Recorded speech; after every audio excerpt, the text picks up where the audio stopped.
கல்வி மற்றும் சுயமேம்பாடு இளைஞர் காலத்தில் மோடி தனது கல்வியை தடைப்படுத்தவில்லை. அவர் குஜராத் மகாத்மா காந்தி பல்கலைக்கழகத்தில் தத்துவ பிரிவில் பட்டம் பெற்றார்.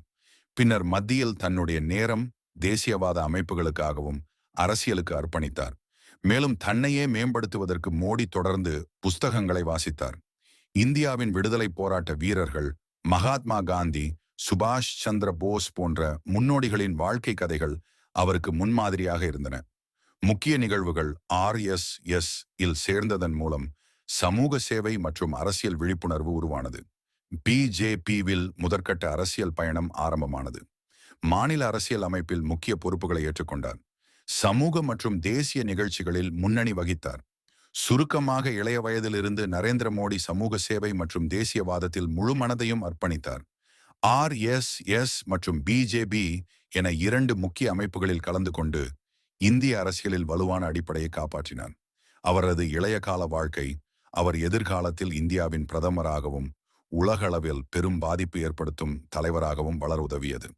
அரசியல் வளர்ச்சி ஆரம்ப காலம் 1985ஆம் ஆண்டில் நரேந்திர மோடி பாரதிய ஜனதா கட்சியில் BJP முற்றிலும் இணைந்தார். இப்போது அவர் முழுமையாக அரசியல் வாழ்க்கையை துவங்கி கட்சியின் மாநில மற்றும் தேசிய கட்டமைப்பில் தனது பணிகளை தொடங்கினார். அந்த காலத்தில் BJP இந்தியாவின் முக்கிய எதிர்க்கட்சியாக இருந்தது. குறிப்பாக குஜராத்தில் அதன் ஆதரவும் வளர்ந்து கொண்டிருந்தது. மோடி தனது திறமையும் உழைப்பையும் கொண்டு BJPவில் விரைவாக உயர்ந்தார்.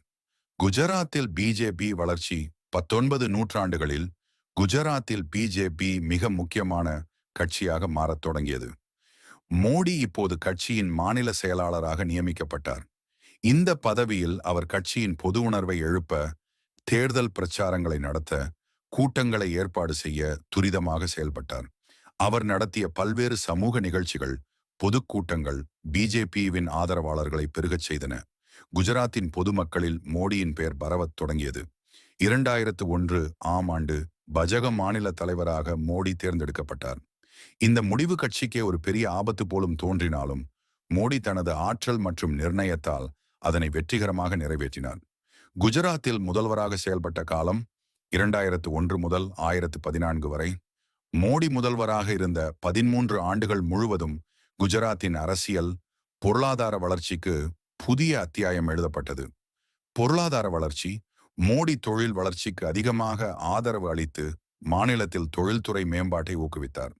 குஜராத் மாதிரி என்று அழைக்கப்படும் வளர்ச்சி முறை இந்த காலத்தில் உருவானது. வளர்ச்சி திட்டங்கள், புதிய தொழிற்சாலைகள், ஆற்றல் துறைகள், கட்டடங்கள் மற்றும் உள்ளூராட்சி மேம்பாடு நிகழ்ந்தது. சமூக நிலை மோடி சமுதாய சமரசத்தை கூட்ட முயற்சித்தார். ஆனால் 2002இல் குஜராத்தில் ஏற்பட்ட சமுதாய கலவரங்கள் அவரது அரசியலுக்கு பெரிய சவாலாக இருந்தது. இதனால் மோடி குற்றஞ்சாட்டப்பட்டாலும் நீதிமன்றங்கள் அவரை துடைத்தன. குறும்படிகள் மற்றும் அரசியல் எதிர்ப்புகள் மோடியின் அரசியலில் வரலாற்று முக்கியமான சந்திப்புகள் இருந்தன. 2002 குஜராத்தில் ஏற்பட்ட கலவரங்களுக்கு அவர் சர்வதேச அளவில் மற்றும் இந்திய அரசியலில் விமர்சனங்களை சந்தித்தார். அதற்கு பிறகும் மோடி BJPயில் தனது பதவிகளை வளர்த்து கொண்டார். கட்சியின் சக்தியை பெருக்கி பாரதத்தின் அரசியலில் முக்கிய தலைவராக உருவானார். BJP தேசிய தலைவராக உயர்வு 2013ஆம் ஆண்டில் மோடியை BJP தேசிய பிரதமர் வேட்பாளராக தேர்ந்தெடுத்தது. இது அவரது அரசியல் வாழ்வில் மிகப்பெரிய மாற்றமாக இருந்தது. 2014ஆம் ஆண்டு இந்தியாவின் 14வது பிரதமராக மோடி தேர்தலில் வெற்றி பெற்றார். சுருக்கம் 1985இல் BJPவில் சேர்ந்தார். 1990களில் BJP குஜராத்தில் முக்கியமாக வளர உதவினார். 2001 முதல் 2014 வரை குஜராத்தின் முதல்வராக இருந்தார். 2013இல் BJP தேசிய பிரதமர் வேட்பாளராக தேர்ந்தெடுக்கப்பட்டார். 2014இல் இந்தியாவின் பிரதமராக பதவியேற்றார். குஜராத் முதல்வராக பொறுப்பேற்றல் 2001இல் ஆகஸ்ட் மாதம். குஜராத்தின் முன்னாள் முதல்வர் கல்பாணி வாசுபாய் திடீரென பதவி விலகிய பின் பாரதிய ஜனதா கட்சி BJP நரேந்திர மோடியை புதிய முதல்வராக தேர்ந்தெடுத்தது. அந்த நேரத்தில் மோடி 50 வயதுடையவராக இருந்தார். இதுவரை தமிழக அரசியலில் பெரிய அனுபவமில்லை என்ற விமர்சனங்கள் இருந்தாலும் கடுமையான உழைப்பும் திட்டமிடலும் கொண்டவர் என்ற நம்பிக்கையுடன் அவர் நியமிக்கப்பட்டார்.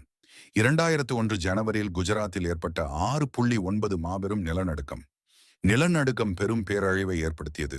ஆயிரக்கணக்கான மக்கள் பாதிக்கப்பட்டனர். மோடி உடனே மீட்பு பணிகளை ஒருங்கிணைத்து ஆதரவற்றவர்களுக்கு துரிதமாக உதவிகள் வழங்கினார். நாட்டுப்பற்றும் மக்களின் நலனும் பிரதானமாக இருந்த அவரது நடவடிக்கைகள் தேசிய அளவில் பாராட்டுக்கு தகுந்தவை.